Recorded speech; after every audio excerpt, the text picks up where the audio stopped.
Bonjour à tous et bienvenue sur cette nouvelle vidéo. Aujourd'hui, on va parler d'une question que vous vous posez sûrement.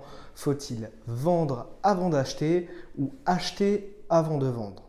Avant de répondre à cette question, je vous laisse avec l'intro de la vidéo et n'hésitez pas à vous abonner si vous souhaitez plus de contenu.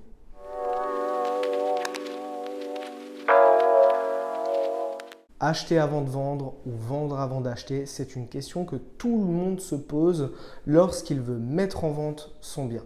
Aujourd'hui, je vais vous présenter les avantages et les inconvénients de chaque. Beaucoup de propriétaires actuellement préfèrent acheter avant de vendre.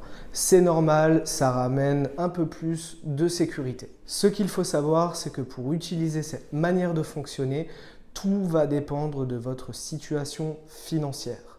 Soit vous avez les liquidités pour payer comptant, soit vous allez devoir passer par un prêt relais. Avec le prêt relais, vous allez avoir une période de 2 ans pour vendre votre bien et vous n'allez avoir aucune période de transition entre l'achat et la vente. Le principe du prêt relais, c'est que vous n'allez payer que les intérêts sur le prêt de votre nouvelle résidence pendant que vous vendrez votre bien. Un autre avantage, et qui n'est pas des moindres, c'est que vous allez pouvoir prendre le temps de trouver votre nouveau chez vous.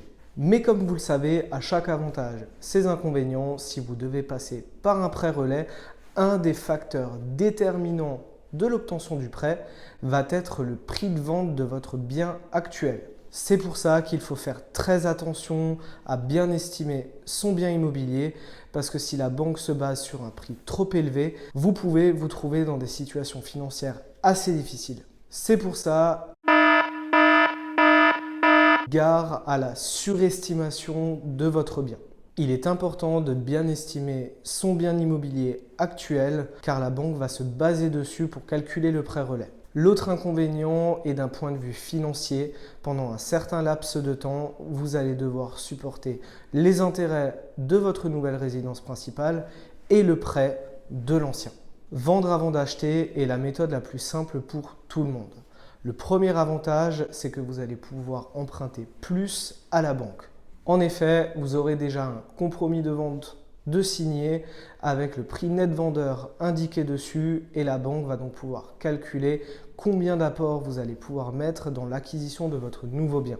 Cela permet également de payer moins d'intérêts du coup parce que vous n'aurez pas les intérêts du prêt relais. Mais cela présente aussi quelques inconvénients comme le fait de devoir potentiellement laisser passer quelques biens ou de devoir gérer la transition entre les deux, c'est-à-dire prendre une location. L'avantage en Alsace pour pallier à cet inconvénient, c'est qu'on peut étirer le compromis de vente sur une durée de 6 mois. Il s'agit du coup d'une vente longue et vous pouvez le demander à votre notaire à condition bien évidemment d'avoir demandé l'accord à l'acquéreur. Merci de m'avoir écouté et n'hésitez pas à me poser vos questions dans les commentaires. Je vous mets également le lien de mes réseaux sociaux car je poste également du contenu sur Facebook et sur Instagram. À bientôt.